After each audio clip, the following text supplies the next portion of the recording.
good evening, Dane Sign.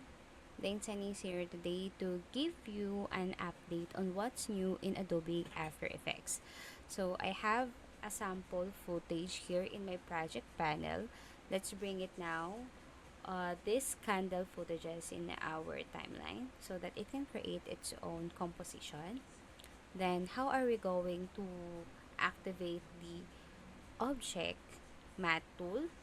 Let me just zoom in this one. So yeah, so object matte tool, uh, its power is rotoscopic, so it has uh, two elements, which is the rectangle and the lasso tool. So how are we going to use this? We can actually use the usual thing when we rotoscope. We double click this layer so that we can go to the layer panel here.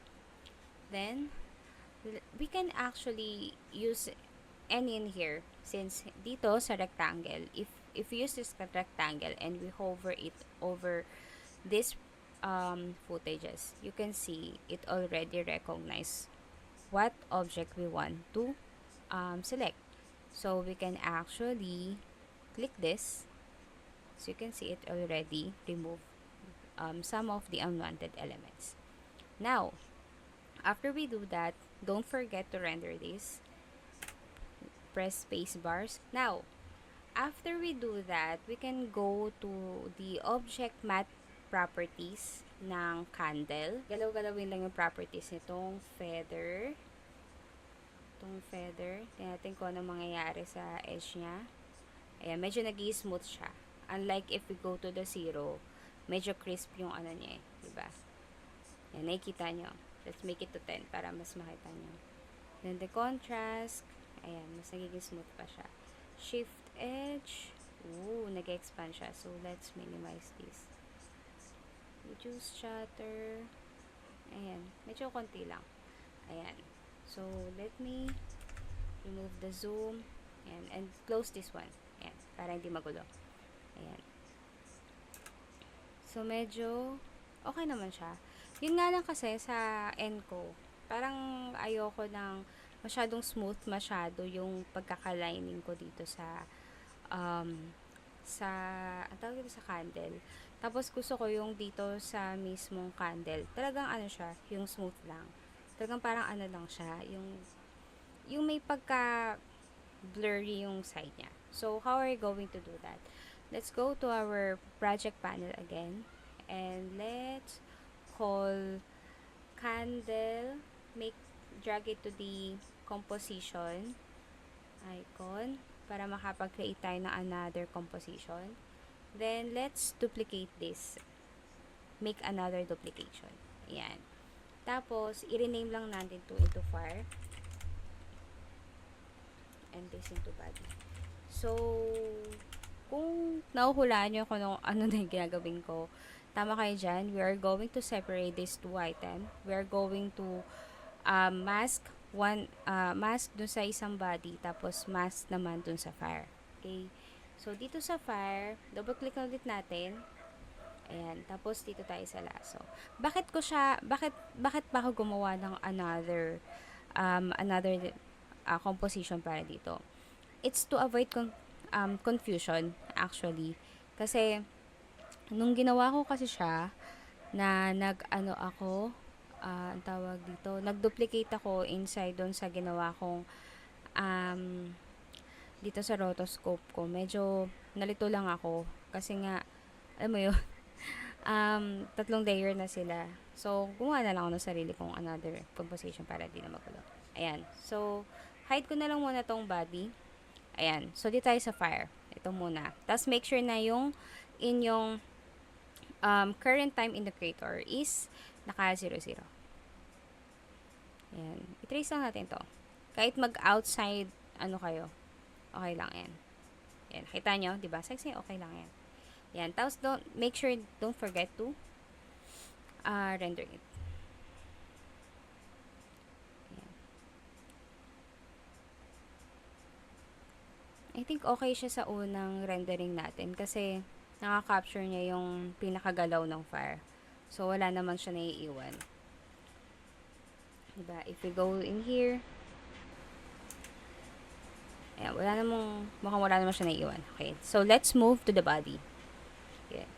So, body naman tayo. Now, dito, pwede na natin gamitin din itong lasso tool ulit. Double click lang natin to. Actually, we can use the rectangle if we want. Yan, tingnan natin. O, diba? Na-capture niya kaagad. Tapos, gusto ko ma-capture din niya to. Oops! Ayan, diba? Kita yun na yung mistake ko.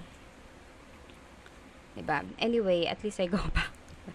Ayan. Tapos, let's not forget this one. Add lang natin. We don't have to press any keys in our keyboard in order to add another selection.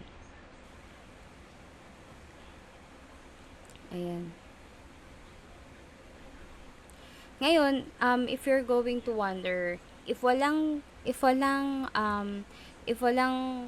press selection sa pag-add ng selection sa keyboard, ano daw?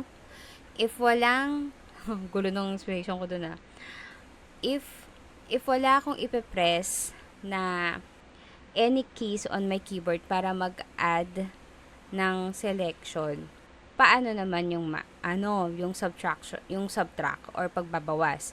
So, may isang key ka lang na kailangan pinutin, which is the Alt. Ayan, nakita nyo. Ayan, let me zoom in. Ayan, Alt. Para mabawasan siya. Mukhang wala naman tayong babawasan dyan. So, everything is good now. Ayan. At least alam nyo lang kung ano yung keys na pipindutin nyo in case that you want to remove, magbawas ng selection. Ayan. So, after that, let's render it.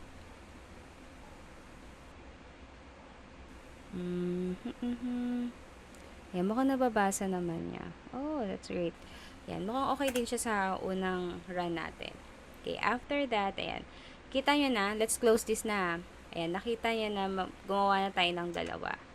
Ayan. So, now, let's go first to the fire properties. Yung fire properties natin, let's make, ay, mali pala yung pagsusum ko.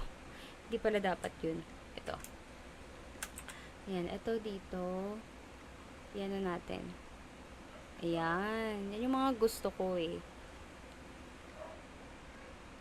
Yung mga tipong, ano na, yung parang lalabo yung mata mo dun sa edge ng ano. Ayan. Eto hindi na kailangan to. Ayan, ganyan lang. Reduce shutter. Ayan.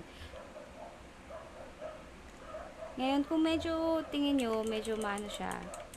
Parang humihiwalay na siya. Baba na lang natin. Dinaya na lang dun. Ayan. Tapos ito, yan, para medyo bawasan lang natin yung sobrang edge niya dito. Ayan. Iganyan lang natin. Tapos medyo lagyan lang natin ng, tingnan natin kung contrast ba. Contrast ba? Or feather? Huwag feather. Ayan. Contrast lang. Ayan. Nakita nyo. Now, if I'm going to drag the candle to here, para makita lang yung comparison.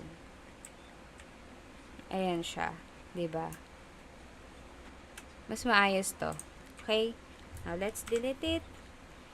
Ayan. Now, we can drag the blurred lights. Ayan. Iyan na lang natin to. Baba lang natin yan. Tapos ito, baba lang natin to.